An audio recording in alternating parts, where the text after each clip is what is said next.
떠나 그 집에 들어가서 그에게 안수하여 이르되 형제 사울아 주 곧 네가 오는 길에서 나타나셨던 예수께서 나를 보내어 너로 다시 보게 하시고 성령으로 충만하게 하신다 하니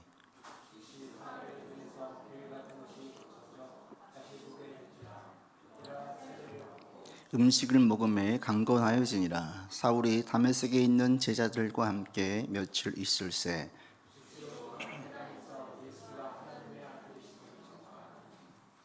듣는 사람이 다 놀라 말하되 이 사람이 예루살렘에서 이 이름을 부르는 사람을 멸하려던 자가 아니냐. 여기 온 것도 그들을 결박하여 대제사장들에게 끌어가고자 함이 아니냐 하더라.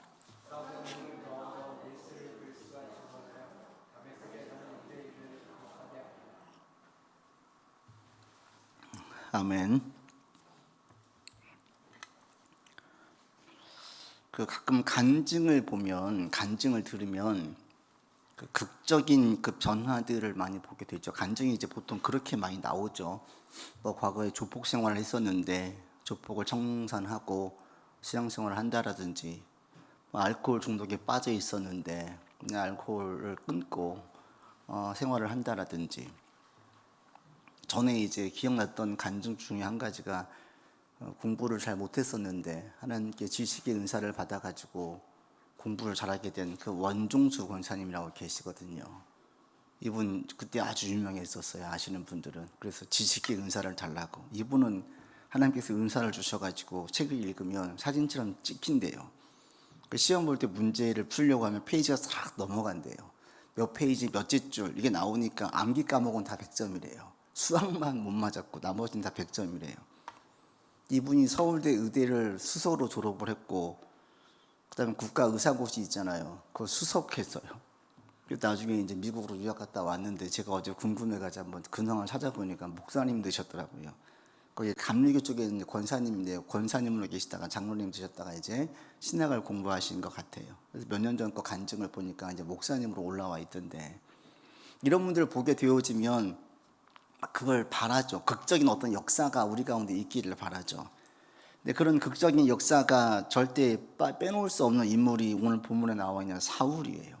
바울로 불리워지는 이 사울은 얼마나 극적이든지 그의 인생이 완전히 바뀌어졌죠.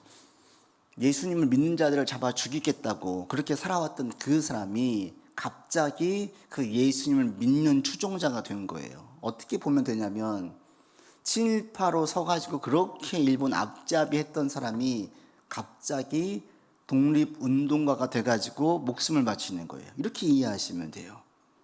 여러분, 이렇게 확 뒤바뀌어지면 그것도 한순간에, 옛날에 일본 앞잡이들 막 순사락을 해가지고 아주 우리가 뒤에서 수군되어지고 정말 안 좋게 봤죠. 근데 이런 사람이 갑자기 독립운동가가 돼가지고 모든 그 고문과 고통들과 어려움들을 참아내면서 갑자기 이렇게 나오면 어떻게 됩니까? 너무 갑작스럽잖아요. 그게 지금 오늘 성경에 쭉 나와 있는 사도행전 9장 전체에 배경되어지는 사도 바울의 변화된 모습이에요.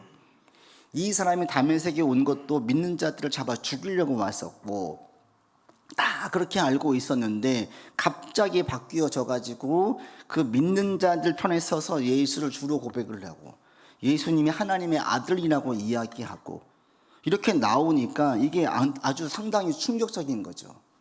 예수를 믿게 되어지면 이렇게 확 바뀌어지는 경우도 있어요. 그래서 특히 이제 세상 말로 좀 개차반의 삶을 살았던, 망나니의 삶을 살았던 이런 사람들이 예수를 믿으면 확 바뀌어지죠. 그렇게 해가지고 삶에 워낙 하나님으로부터 멀어졌다 보니까 이게 예수를 믿게 되어지면 그게 변화의 모습이 너무 크게 보이는 거예요. 우리 가운데 그런 분이 필요하기도 해요. 여러분 가운데 어떤 극적인 역사가 있기를 원하시면 기도하십시오. 하나님, 주님의 극적인 도움이 필요합니다. 간구하세요. 하나님께서 사람을 바꿔주시기도 하고 돌이키기도 하시니까. 그런데 하나님께서 우리 가운데 역사를 하실 때에 하나님의 주도인 역사는 이런 극적인 변화와 확 뒤바뀌는 역사가 하나님의 주도인 사역에 일하시는 역사냐, 사람을 쓰시는 변화냐? 아니에요. 하나님의 역사는 사람들을 쓰실 때 어떻게 쓰시냐면 대단히 서서히 점진적으로 변화를 주시고, 눈에 안 띄는 일상에서 더 많은 변화를 주셔요. 평범한 곳에서. 그리고 제가 성경을 쭉 보니까 어떤 사람이 믿음이 좋은 사람이냐면 막 음성을 듣고 뭐 병이 낫고 이런 사람이 믿음 좋은 사람이 아니라 매일의 일상에서 계속 하나님을 의지하는 사람, 평범한 일상에서 하나님의 좋으심을 계속 맛보는 사람이 신앙이 좋아져요. 그런 사람이 아주 굳센 믿음을 가지게 되어서 결정적인 순간에 주님 편에 서게 되어지는 것이지, 극적인 음성을 듣고 바울처럼 갑자기 다메섹 도상에서 하나님의 음성을 듣고 그리고 또 어떤 사람 병이 났고 막 이렇게 한 사람들이 계속 하나님 앞에 열심을 내느냐? 아니에요. 뜨거운 열심은 순식간에 식을 수가 있어요. 그런데 매일매일 하나님 의지했던 신앙인들은 이게 잘 안 식어요. 우리 가운데 가끔 이걸 혼동하시는 분들이 있어요. 예수 믿으면 확 변해야 되는 것처럼, 예수 믿고 싹 뒤바뀌는 것처럼. 사도 바울의 말씀도 있죠. 누구든지 그리스도 안에 있으면 새로운 피조물이라, 이전 것은 지나갔으니 보라 새 것이 되었다. 예수 믿으면 새로운 피조물 되고 이전 것은 바뀌어져 가지고, 예수 믿으면 성품도 바뀌고 취미도 바뀌고 기질도 바뀌고 다 모든 게 바뀌어져 가지고 좋아지는 것처럼. 그래서 이게 안 바뀌는 자신을 보면서 나는 지금 믿는 게 아닌가? 의심하는 분들이 있어요. 내가 믿었는데 왜 내가 또 옛날과 똑같은 삶을 살지? 이렇게 하면서 회의에 빠지고 나는 믿음이 없는 거야, 이렇게 생각하시는 분들이 있어요. 근데 이것은 잘못 이해하는 거예요. 이것은 예수님을 믿을 때에 그 거듭남과 성화를 잘 분별하지 못하니까 그래요. 거듭남과 성화는 다른 이야기예요. 거듭남, 다시 태어남, 하나님의 자녀가 된 것, 이 신분의 변화와 성화, 거룩해져 가는 과정을 분리해야 되는데 하늘아 보니까 그래요. 사도 바울이 고린도후서 5장에서 이야기했던 그리스도 안에 있으면 새로운 피조물이다, 이것은 거듭남이에요. 그러니까 신분의 변화예요. 어떻게 이해하시면 되냐면, 고아로 있던 아이가 입양됐어요. 그럼 이 아이의 신분은 바뀌었잖아요. 이제 호적에 올라와서 자기의 부모님이 생겼어요. 이건 신분은 안 변해요. 그런데 이 아이가 고아로 있을 때 생활했던 그 생활 습성, 좋아했던 음식, 또 취미, 그때의 추억들은 다 내재되어져 있죠. 그대로 가지고 이 집에 왔어요. 그러면 새로 입양되어 온 그 집에 오는 순간 그 모든 게 싹 없어집니까? 아니죠. 다 그대로 가지고 와요. 그래서 음식을 먹을 때에도 예전처럼 좋아했던 음식에 손이 먼저 가는 것이고, 어떤 놀이가 즐거웠었으면 그 놀이와 연관된 놀이를 할 때 즐거움을 느끼는 거예요. 그리고 그때 그 습성이 있어서 똑같이 그렇게 살고 싶어하는 본능이 있어요. 이게 없어지지 않아요. 살면서 조금씩 바뀌어지고, 살면서 부모님의 케어를 받으면서 과거의 습성들이 희석되어지고 씻겨지고 새로운 것들로 쌓여지면서 새로운 사람이 되는 거예요. 피조물 된 신분은 바뀌었어요. 나 부모님이 생겨서. 그러나 그 사람이 성화된 건 아니에요. 아직 옛날 모습 그대로가 있는 거예요.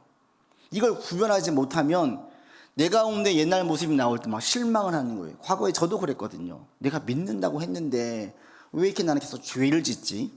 왜 나는 옛날 모습이 그대로 나오지? 이게 왜 그러냐면, 이게 믿음이 없는 게 아니라 아직 성화되지 않는 거예요. 옛날 모습이 그대로 있는 거예요. 믿으면 옛날 모습이 다 없어지는 게 아닙니다. 여러분, 성화되어진다는 것은 시간이 필요하고요, 우리의 의지가 동반돼야 돼요. 여러분, 자유의지로 선택을 해야 돼요. 하나님께서 강제적으로 우리의 성품을 싹 바꾸어서 이식시켜 주시느냐? 아니에요. 잘못 이해하시는 분들이 있어. 이렇게 이해하시면 돼요. 자, 고아 있던 애가 입양되어 왔어요. 이 애가 왔는데 이제 그때부터 엄마가 케어를 하겠죠. 자, 너 예배 학교 끝나면 학원을 보낼 거야. 너 좋아하는 게 뭐니? 학원을 선택을 학원을 보내요. 그 전에 고아로 있을 때에는 학원 아무것도 없었어요. 그냥 자기 혼자 하고 싶은 거 다 했었어요. 학교만 끝나면 다 끝났어요. 그런데 여기 오니까 엄마가 관심을 가져주고 아빠가 관심을 가져주면서 새로운 것들 보여주세요. 그러할 때 이 아이가 그걸 싫어하면, 자기 자유의지로 싫어하면 그건 곤욕이죠, 곤욕. 근데 일반적으로는 좋아하겠죠. 왜? 자기는 친구들 학원 갈 때 학원 가고 싶어 하지 않았겠습니까? 학원차 타고 배우는 거 보면서 그리워하고 자기도 동경했겠죠. 그러면서 이 아이도 그러니까 부모님이 이야기할 때 좋아하겠죠, 처음에는. 나중에 좋아할지 싫어할지 모르겠지만 자기가 자유의지로 따를지 말지를 결정해야 되는 거예요. 그렇게 하면서 점점 가정이 동화되어지는 거죠. 내가 이제는 진짜 나를 사랑해주고 나만 사랑해주고 아껴준 부모님이 생겼어 라는 사실에 감사해서 부모님의 그런 제안이나 요구에 대해서 따르려고 애를 쓰겠죠. 그게 자기 의지예요. 의지로 되면서 점점 그때 새로운 추억들과 경험들이 쌓이면서 과거의 것은 옛날 것로만 기억되는 거죠. 이제 안 돌아가고 싶죠. 그게 우리로 말하면, 그리스도인으로 말하면 죄된 생활이에요. 죄가 뭔지를 알았어요. 근데 그 삶을 안 살고 싶어. 그러면은 새로운 우리 하나님 예수님께서 말씀해 주시는 것을 따르려고 할 때 제안해 주시는 거예요, 우리한테. 그럴 때 이걸 따를지 말지에 대한 결정권은 우리한테 있어요. 축복의 길과 저주의 길이 있어서 내가 어느 길을 할지를 우리가 결정해야 되는 거예요. 그래서 내가 축복의 길을 선택을 하면 우리 안에 계속 성화되어져 가는 것이고, 이것을 선택하지 않으면 믿었다가 또 무너지고 믿었다가 또 무너지고 계속 그 자리에 있는 것이에요. 이게 성화와 거듭남의 차이예요. 여러분 가운데 이 부분에 대해서 혼동하지 않기를 바랍니다. 저 사람 믿는데 왜 저렇게 살아? 이것은 지금 내가 그 믿는 것과 성화되어지는 것을 잘 분별하지 못하니까 그래요. 잘 분별해 보면 내가 믿었지만 여전히 이전에 죄된 습성이 나와서 넘어질 때가 있어요. 쓰러질 때가 있어요. 옛날 모습이 없어지지 않아요. 바뀌어져 가는 거예요. 조금씩. 바울도 혈기 부려가지고 바나바하고 싸워가지고 대판 싸워가지고, 우리로 말하면 공동 목회하다가 목회 쪼개지는, 교회가 쪼개지는 것이고, 선교단체를 세웠다가 선교단체가 쪼개지는 역사가 일들 바울과 바나바가 서로 싸워서 해요. 인간적인 혈기가 똑같이 있는 거예요. 그런데 그리스도 안에서 이것이 통제되어지는 거죠. 여러분도 이게 성화되어지는 거예요. 이게 결코 쉽지 않아요. 그냥 거저되지 않습니다. 제가 얼마 전에 우연히 그 조폭 생활을 했던 안토니파 안상민이라고, 우리나라 세계 3대, 우리나라 국내 3대 조폭 중에 하나가 이 안토니파의 안상민 씨라고 있어요. 그 조양은, 김태촌, 그다음 안상민 이렇게 있는데, 이 안상민 씨가 얼마나 대단하냐면 18살에 서울로 상경을 해요. 조폭을 하려고 6명 친구들과 가가지고 서울의 맨주먹으로, 자기는 이 사람은 연장을 사용하지 않았대요. 이런 얘기를 하면 너무 관심이 그러시고 쳐다보시는데, 18살에 올라갔대요. 6명하고 다니면서 일단 작은 조폭들을 먼저 주먹으로 잡고 해가지고 국내에 3대 조직이 된 거, 20대 초반에.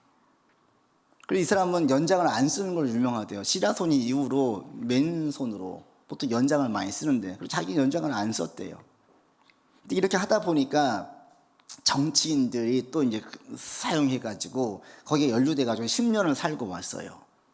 왔는데 이제 1997년도에 조폭 생활을 청산을 해요.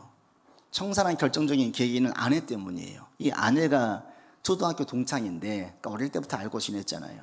동창인데 아들 둘 낳고 살면서 아내가 그렇게 온갖 얘기를 했어요. 그런 청산 안 하면 이혼하겠다, 별 얘기를 해도 안 넘어갔는데 아내가 암에 걸린 거예요. 근데 이제 아내가 죽겠다 생각을 하니까 이제 처음으로 자기가 돌아보게 된 거죠. 그러면서 주변에 보니까 자기가 잘 나갈 때는 수천만 원씩을 쓰고, 우리나라 그 방탄차가 2대밖에 없을 때 그 중에 하나를 썼었대요. 잘 나갔어요. 근데 그때에 알아서 밑에 애들끼리 우리 가정은 챙겨줄 줄 알았더니 안 챙겨준 거예요. 아내가 고생한 거예요.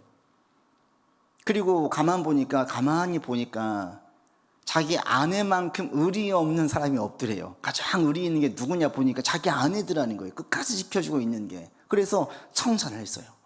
그게 이제 인간극장에 나온 거예요. 꽤 된 얘기예요. 그런데 하루는 전화가 와요. 그 동창들이 이제 서산에서, 고향 사람이 서산으로 내려서 사는데 워낙 유명하니까 동창들이 계속 돈을 모아가지고 사무실을 차려줬어요. 너 거기 있어라. 전화가 오는 거예요. 그러면서 동생, 주변에 건달들이 와가지고 지금 이거 자꾸 회방을 놓는데 와서 한마디만 해주세요, 이러는 거예요. 워낙 유명하니까 한마디 하면 꼼짝 못하는 거죠. 그런데 이 사람이, 이 안상민 씨가, 형님 이런 전화 할 거면 앞으로 절대 전화하지 마십시오, 저 이런 일 아예 안 합니다 하고 끊어요. 근데 이게 마음이 너무 상했는지 휴대폰을 놓고 그냥 산으로 올라가요. 아내가 막 전화를 해요. 전화 안 받으니까 불안해서 계속 전화를 해요. 늦은 저녁에 전화를 받으니까 막 아내가 타박을 하죠. 불안한 거예요, 여전히. 또 갈까봐. 근데 사실은 이런 전화를 받고 너무 기분이 상해가지고 휴대폰도 놓고 내가 산에 갔다. 한 번씩 진정이 안 된대요. 여전히 젊고 여전히 힘이 있고, 이분이 그 사무실 엿기를 갖다 놔가지고 꼭 올라올 때가 있대요. 그럴 때마다 엿기를 든대요. 그걸로 푸는 거예요. 전 그걸 보면서 예수 믿는 게 저런 거다. 저게 성화되어지는 거예요. 믿었어요. 이제 그 과거의 죄된 생활을 끊었어요. 그러면 다 없어지느냐? 아니에요. 여전히 내 안에 다 남아있어요. 불쑥불쑥 올라와요. 그럴 때 이 사람은 워낙 그쪽의 삶을 살았기 때문에 이것이 몸에 남아있고, 뭐 칼에 여기저기 그 흉터들이 있죠. 싸웠을 때 흔적들이 있는데 이게 사라지지 않는 거예요. 한 번씩 올라와요. 막 이게 올라올 때마다 엿기를 들어가지고 풀어내는 거고, 그렇게 기분 전화를 받으면 기분이 상해가지고 휴대폰도 놓고 그냥 가는 거예요. 동창들과 만나면 거기에서 동창들이 초대해서 갔는데 술을 안 마셔요. 나중에 물어보는 거예요. 2차 가져가는데 2차를 안 가요. 왜 안 가냐? 자기가 실수할까 봐. 동창들도 자기를 두려워해요. 친구가 아니야. 두려워해요. 워낙 유명하니까.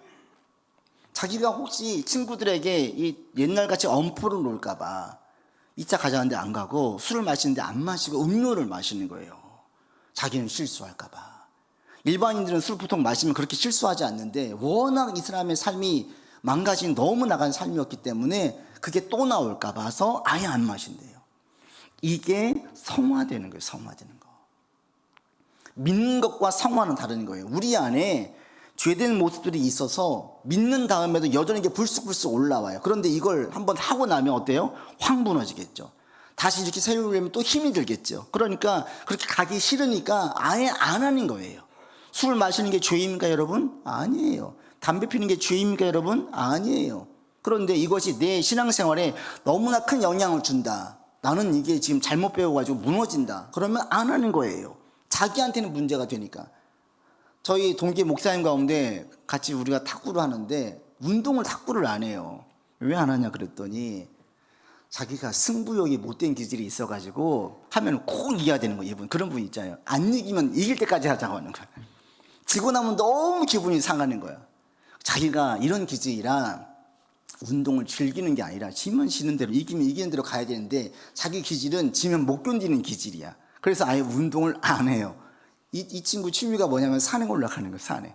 산은 그렇게 전국 산을 많이 다녀요. 전화해보면 툭 하면 전원 산에 올라가 있어요. 벌써 산을 좋아해요. 근데 재미나는 게, 저는 뭐 지든 이기든 물론 이기고 싶어 하지만 저도 그냥 그런데 너무 기분이 상하니까 이건 내가 전혀 덕이 안 된다, 나한테. 그래서 그분이 탁구를 안 해요. 사람마다 기질이 다르고 성향이 다르고 살아온 게 다르기 때문에 내 신앙생활을 성화, 거룩해져 가는 모습에 있어서 무엇이 좋은지 안 좋은지를 스스로 분별해야 돼요. 예수를 믿는 것과 성화되는 건 다르고요. 여러분이 다른 사람들에게 그리스도를 영광스럽게 하기 위해서는 성화의 삶으로 이어져야 돼요. 성령의 열매는 믿는다고 생기는 게 아니에요. 사도 바울이 이야기해서 성령의 열매들은 대부분 인격적인 열매인데 이것은 시간이 필요해요. 노력도 필요해요. 예수를 믿었다고 해서 바로 성령의 열매를 맺는 사람 없습니다. 믿음은 단번에 좋아질 수도 있어요. 한 번 믿고 흔들림이 없이 쭉 가는 분도 있고 계속 의심하고 재보는 분이 있어요. 그런데 성화되어지는 거는 단번에 되는 게 없어요. 반드시 시간이 필요하고요. 연단이 필요해요. 그래서 열매가 맺어지는 거고, 이 열매가 맺을 때에 이게 그리스도의 향기가 돼요. 그러니까 누군가를 볼 때, 야, 저 사람 참 믿음이 좋아. 저 사람처럼 믿는 게 맞는 것 같아. 그 사람처럼 오기까지 얼마나 많은 보이지 않는 가운데에서 연단과 훈련이 있어서 그 자리까지 온 거고요. 그 열매가 맺혀진 거예요. 그 열매는 그냥 단번에 맺혀지지 않아요. 그게 성화되는 거예요. 그러니까 목사님들 가운데에도 덕스럽지 못하게 할 수 있어요. 믿고 사역이니까 하지만 성숙함이 덜 되어진 분들은 미흡할 수도 있어요. 어떻게 목사가 저럴 수가 있어? 미흡해서 그러는 거예요. 그게 믿음이 없는 게 아니에요. 그러니까 이 성화되어진 것과 믿는 것을 잘 분별하시길 바랍니다. 여러분이 성화되어지려고 애를 쓰셔야 돼요. 성숙해져가는 게 성숙해진. 그리스도의 장성한 분량까지 성숙해져야지 여러분을 통해서 다른 사람들에게 덕스럽게 그리스도의 향기를 발할 수 있어요. 그렇지 않으면 자기 신앙 지키기도 어려워요. 주님께서 우리에게 원하시는 것은 성숙하고 성장해서 그리스도의 향기를 바라고 성령의 열매를 맺기를 원해. 그래야 이게 신앙생활할 때 유익을 얻거든요. 이걸 잘못 가지면 자신에게 실망하고 다른 사람을 향해 가지고 예수를 믿는 사람이 왜 저렇게 해? 이렇게 얘기를 하는 거예요. 여러분이 이 부분들을 잘 분별할 수 있기를 바랍니다. 그리고 어떤 게 진짜 놀라운 기적이냐면 이렇게 성화되어져서 열매를 맺는 게 진짜 기적이에요. 한번 그냥 아싸하게 시원하게 뭐 딱 해버리는 게 신앙 좋은 게 아니라 꾸준하게 일상에서, 이게 진짜 믿음 좋은 거예요. 그러니까 여러분들이 성화되어지려고 애를 쓰셔서 오늘날 그리스도인들 가운데에서 믿는다고는 하지만 성화되어지는 것은 거저되지 않습니다. 여러분의 의지가 반드시 필요해요. 근데 의지로 때로는 통제하고 때로는 하기 싫은데 억지로 하고 이런 모습들이 필요해요. 그렇게 해야지 신앙이 성장하면서 성화로 이어지게 되어지는 겁니다. 우리 안에 이런 모습이 있기를 바랍니다. 그래서 신앙생활할 때 성화되어진 데에는 우리의 의지가 너무 중요해요. 하나님께서 강제로 끌고 가지 않습니다. 내가 선택을 해야 돼요. 사도 바울이 오늘처럼 눈에 이 놀라운 이 큰 변화가 있는데 사실은 제가 볼 때는 눈에 잘 안 띄지만 정말 큰 기적 같은 일이 한 가지 더 있어요. 여러분 17절 보십시오. 17절 같이 읽겠습니다. 17절 18절 읽겠습니다. 아나니아가 떠나 그 집에 들어가서 그에게 안수하여 이르되 형제 사울아 주 곧 네가 오는 길에서 나타나셨던 예수께서 나를 보내어 너로 다시 보게 하시고 성령으로 충만하게 하신다 하니 즉시 사울의 눈에서 비늘 같은 것이 벗어져 다시 보게 된지라. 일어나 세례를 받았다. 우리는 이제 보통 이 18절에 주목을 하죠. 야, 눈에서 비늘이 벗어지고 다시 보게 되었어요. 보지 못한 자가 보게 되었어요. 기적이잖아요. 그런데 이것 못지않게 놀라운 또 한 가지 기적이 17절에 나와 있어요. 여러분 뭐겠습니까? 한번 보십시오. 정말 기적 같은 일이 뭐냐면 사울에게 형제라고 부르는 거예요. 형제라고. 사울은 그리스도인들에게 형제가 아니라 왼수예요. 왼수. 믿는 자들 잡아들였고 공포에 떨게 만들었어요. 그게 사울이에요. 이 사울을 형제라고 불러요. 친일파했던 사람이 독립운동가가 됐더니 그래 동포하고 받아주는 거예요. 친일파로 있으면서 내 아버지를 죽이고 내 형제를 감옥에 집어넣었던 그 사람이 독립운동하겠다고 오면 다 받아줍니까? 아니죠. 저 사람이 어떤 속셈을 가지고 왔는지 모르니까 좀 봅시다. 저놈이 우리를 다 팔아 넘길 수도 있지 않습니까? 저자가 우리 아버지를 감옥에 집어넣습니다. 내 형제를 죽음에 이르게 했습니다. 어떻게 저자를 형제로 받아들일 수 있습니까? 공동체에 받아들일 수 없습니다. 라고 보통 그렇게 나와야 되지 않아요? 그런데 아나니아가 사울을 향해서 형제라고 이야기하고, 그리고 내려가서 19절에 보시면 다메섹에 있는 제자들, 그리스도인들이 함께 있으면서 교제해요. 형제로 받아들이는 거예요. 이게 여러분 엄청난 기적이에요. 이게 쉬운 일이냐? 절대 쉬운 일 아니에요. 우리가 모르는 사람들은 형제라고 할 수 있는데 나한테 큰 해를 가한 사람을 향해서 형제라고 할 수가 있어요? 자, 우리 교회 누가 등록을 했어요. 알고 보니까 전에 같이 사업하자고 했다가 나한테 10억을 사기치고 도망친 놈이야. 교회 등록을 했어. 여러분 같으면 어떻게 했어요? 그래, 형제예요. 가서 할 수 있어요? 교회니까 내가 참지만 끝나고 보자. 따지지 않겠어요? 왔는데 쭈빠가 차고 왔어요. 그러면 좀 나은데 비싼 차를 차고 와가지고 아주 화려하게 와서 딱 앉아있으면 어때요? 속에 얼마나 부어가 침 흘리겠어요? 예전에 그런 일이 실제로 있었잖아요. 그 마이크로 다시라고 래퍼였던 가수가 우리나라에서 자꾸 잘 나갈 때 자기 집안 얘기를 막 했잖아요. 알고 보니까 그 아버지가 고향에서 엄청 사기를 치고 그 돈 다 가지고 날라가가지고 자식들은 좋은 공부 시키고 좋은 대학 보내고 식당하면서 잘 살았잖아요. 그로 인해 피해를 입었던 그 동네의 사람들이 너무 많았죠. 자기는 학원 한번 못 다녔다 그러고. 그런데 알고 보니까 쟤네들은 좋은 학원 다니면서 그게 사기쳐가지고 그 돈 가지고 했다고. 나중에 이제 우리 아버지가 그럴 일이 없다 그랬다가 사실임을 알게 되어지고 사과하고 지금 이제 안 나오잖아요. 그런 실질적인 경험을 하게 되어지면 쉽게 형제라는 말이 나옵니까? 안 받아들여지지요. 어떻게 받아들여요? 여기에서 이 공동체 그리스도인들이 저자가 우리 믿는 자들을 얼마나 두렵게 하고 얼마나 괴롭혔는데 어떻게 공동체로 쉽게 받아들입니까? 그런데 받아들여요. 이게 바로 진짜 신실한 그리스도인들에게서 나오는 특성 중에 한 가지예요. 그리스도 안에 있는 자들에게서 놀라운 그 성령으로 함께 되어지고 열매를 맺어지는 분들 가운데 특징 중에 한 가지가 뭐냐면 용서예요. 용서. 관용이에요. 품음이에요. 여러분의 신앙이 성장해서 여러분 가운데 점점 내 안에서 품는 자들이 많아질 수 있기를 바라요. 나이가 들수록 쟤는 이것 때문에 안 되고 얘는 이것 때문에 안 되고, 나이가 들면 들수록 점점 자기의 삶의 틀이 딱 정해져 있어요. 이 틀을 벗어나면 전부 다 아웃이야. 이런 분들이 이게 세상 말로 말하면 꼰대가 되는 거고, 진짜 성숙해져서 살아보니까 이렇게 살아도 한 세상이고 저렇게 살아도 한 세상이다, 별거 없다, 진짜 중요한 거 핵심적인 거 몇 개 빼놓고는 다 열려져 있는 분이 있어요. 이게 진짜 어른이죠.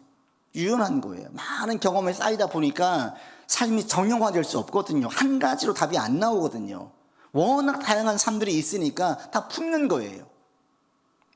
그리스도인들 어떤 사람이냐? 본질적인 것, 믿음에 대한 것은 절대이지만 나머지는 다 유연하고 열려 있는 거예요. 그리고 주님께서 말씀하셨습니다. 주님께서 기도문 가르치실 때에 우리가 우리에게 잘못한 사람을 용서하여 준 것 같이 우리의 죄를 용서해 주십시오 라고 말씀해요. 주님께서 그렇게 기도를 가르쳐 주세요. 이 기도문만 보면 하나님께 죄를 회개하고 용서를 구하기 전에 전제가 뭐예요? 내가 옆에 있는 내게 잘못한 사람의 죄를 내가 용서해 줬습니다를 전제하라는 거예요. 바꿔 말하면 우리가 용서하지 않으면 하나님도 용서 안 해주겠다라는 거죠. 그만큼 용서를 하는 것이 우리에게 너무 중요하다는 거예요. 그러니까 신앙이 성숙해 간다. 그런데 안에 원수가 많다. 성숙 안 하는 거예요. 진짜 신앙이 성숙해진 사람들은 점점 용서가 많아지는 사람이에요. 원수가 없어지는 거예요. 그리고 점점 품어지는 사람들이 많아지는 거예요. 여러분 가운데 이렇게 되기를 바라요. 전에는 이해가 안 됐던 사람들이 이해가 되더라. 이게 신앙이 성장하는 거예요. 점점 편협한 인간관계를 가지고 있던 사람이 인간관계가 좀 넓혀지는 거예요. 이게 그리스도 안에 자유해지는 거예요. 나도 똑같은 죄인인데 내가 누구를 판단하고 누구를 정죄하고 누구에 대해서 선을 긋고 사느냐. 그렇게 알게 되어지면 점점 열려져요. 초대교회가 성령이 충만해지니까 특성 중에 한 가지가 뭐냐? 이 사람의 죄에 대해서 묻지 않아요. 과거는 묻지 않아요. 다 품는 거예요. 우리 교회도 이런 교회가 되기를 바라요. 누군가 왔어요. 저 사람이 과거에 어떤 생활을 했는지는 중요하지 않고 지금 진심으로 회개하고 주님 믿기를 원한다면 다 품을 수 있는 거예요. 내가 10억 손해를 봤어요. 저 사람 때문에 한 10년을 고생을 했어요. 보니까 진짜 믿어요. 어떻게 해야 돼요? 용서가 안 돼요. 어떻게 해야 돼요? 그러면 하나님께 기도해야 되는 거. 하나님, 저 사람이 용서가 되게 넓은 마음을 달라고. 나중에 이 사람이 진짜 진심으로 용서를 하면 사람들이 그 모습에 감동해요. 그런 대표적인 예가 그 손양원 목사님이잖아요. 자기 두 아들을 죽인 그 공산당원이었던 그 10대 소년을 아들로 입양했잖아요. 이게 가능합니까? 볼 때마다 아들 죽인 살인자가 보이는데, 그러니까 손 목사님의 따님은 계속 의심했대잖아요. 우리 아빠가 목사라 가지고 저렇게 입양한 거 아니냐. 계속 의심의 눈으로 봤대요. 근데 진짜 사랑하더라는 거. 자기는 용서가 안 된대요. 그분 간증할 때 그래, 용서가 안 됐대요. 자기는 너무 미웠대요. 밉지 않겠어요? 자기 오빠들 죽인 장본인인데 어떻게 같이 밥을 먹어요? 입양되어든 그 아들도 의심했대잖아요. 저 사람이 자기가 목사니까 목사 체면실이 하려고 자기를 입양했나. 근데 그분의 진실된 사랑에 감복해가지고 그분 나중에 신앙을 했을 거예요. 그분이 진짜 바뀌어지지요. 이게 인력으로 됩니까? 안 돼요. 그래서 그리스도의 은혜와 사랑으로 가능했던 거, 이게 성령의 열매인 거예요. 여러분 가운데에 이렇게 되어지기를 바라고, 우리 교회도 이렇게 됐기를 원해요. 목사님, 저 사람이 과거에 포주였대요. 어떻게 해요? 저 사람이 과거에 아주 그냥 안 좋은 생활을 했었대요. 저 사람이 과거에 사기꾼이었대요.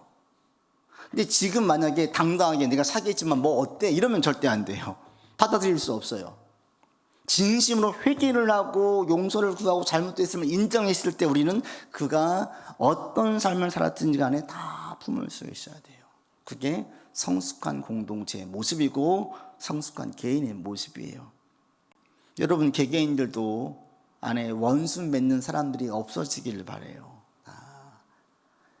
내게 잘못한 사람을 용서하는 게 이게 주께서 원하시는 바예요. 그리고 그렇게 살 때에 바로 그 자리가 하나님의 나라가 임하는 자리예요. 여러분 삶에, 여러분의 가정에, 또 우리 교회가 이렇게 되어서 여기가 곧 천국이고, 여기 오는 모든 사람들은 과거의 삶에 상관없이 지금 진실되게 주를 믿는다면 다 품을 수 있는 우리가 되기를 바랍니다. 그러니까 허물이 있었던 베드로에게 주께서 물으시는 건 딱 한 가지예요. Do you love me? 너 나 사랑하니? 이것만 물으세요. 진짜 사랑하면 됐다 이거예요. 지금 무슨 과거에 네가 무슨 잘못을 했든 무슨 실수를 했든 괜찮아. 나를 사랑하는 마음만 있니? 우리도 마찬가지예요. 공동체 안에 이 마음만 있고, 여러분 가운데 이 마음만 있으면 다시 일어설 수 있고, 다시 열매를 맺을 수 있고, 그리스도의 영광을 드러낼 수 있어요. 이 마음만 상실되지 않기를 바라고, 이 마음이 점점 더 커져가는 우리가 되기를 바랍니다. 기도합시다. 아버지 하나님, 사도 바울이 예수님을 믿게 되어주는 극적인 일이 생겼습니다. 주님, 우리 가운데도 이런 기적이 필요할 때가 있습니다. 역사해 주시고, 그러나 주님의 가장 큰 역사는 서서히 점진적으로 우리의 삶에서 일어납니다. 우리가 성화되어지기를 원합니다. 주님, 우리를 붙들어 주시어서 그리스도의 향기를 바라고 하나님께 영광 돌리는 삶을 살 수 있도록 인도하여 주시옵소서. 아버지, 우리 안에 그리스도의 보혈로 용서하고 관용을 베풀고 품는 삶이 되기를 원합니다. 하나님, 그리스도의 사랑을 더하여 주시어서 살면 살수록 이해가 되지 않는 사람들이 늘어나는 것이 아니라 이해가 되어지고 품어지는 사람들이 더욱더 늘어나는 우리의 삶이 되게 하여 주시옵소서. 우리 구주 예수 그리스도 이름으로 기도드립니다. 아멘. 우리 마지막 찬양 함께 하면서 같이 기도하고 봉헌하고 예배를 마치도록 하겠습니다. 여러분, 예수를 주로 고백하는 분들이라면 여러분의 신앙이 성장하고 성숙해서 성화되어지고 열매를 맺는 삶을 바라면서 나갈 수 있기를 바랍니다. 나의 평생에 가장 복된 일은 내가 예수님을 만난 것이라. 나의 평생에 가장 잘한 일은 내가 예수님을 주로 섬긴 것이라. 이 세상 살 동안 내가 걷는 길이 때론 험하여서 넘어질 때도 주의 강한 손이 나를 붙드시니 나는 예수님만. 일어서서 찬양하겠습니다. 나는 주를 섬기는 것에 후회가 없습니다. 내가 걸어온 모든 시간 다 주의 은혜니, 내가 걸어간 모든 날도 주만 섬기며 살리. 오직 예수 이름 부르며 살아가리라. 이것이 나의 간증이요,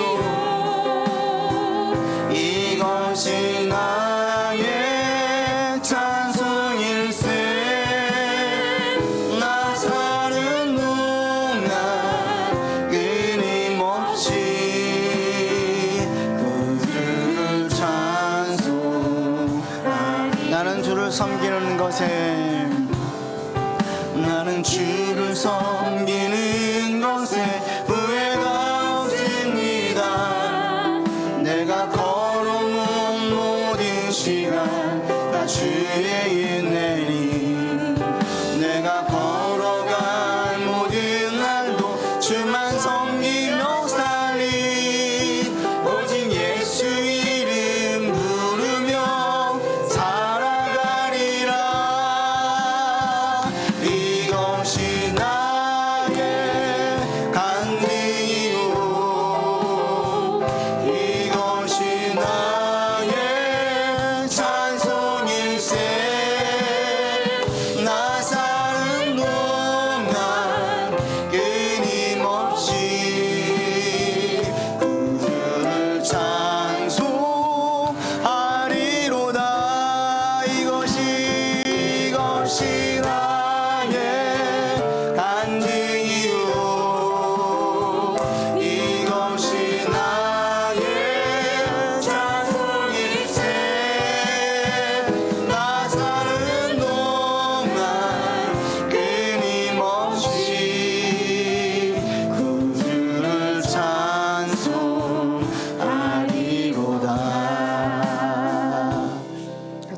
기도합시다. 내가 주님을 사랑하고 믿는다면 우리는 새로운 피조물 되었습니다. 그러나 내가 거룩해지고 그리스도의 향기를 바라는 것은 또 다른 문제입니다. 주님, 순간순간 주어진 삶의 선택의 길을 위해서 하나님 보시기에 합당한 선택을 하기를 원합니다. 무너지지 않고 넘어지지 않고 점점 더 거룩해져가는 우리의 삶이 되게 하여 주시어서 성령의 열매를 맺게 하여 주시옵소서. 1년생 된 그리스도인, 2년생 된 그리스도인, 해를 거듭할수록 성령의 열매도 점점 더 많이 맺어져가는 우리의 삶이 되게 하여 주십시오라고 기도하십시오. 또 한 가지 기도할 때 하나님, 우리가 용서하고 관용을 베풀고 품는 자 되기를 원합니다. 나를 품고 이웃을 품고 심지어 내게 잘못한 사람까지 품을 수 있는 마음을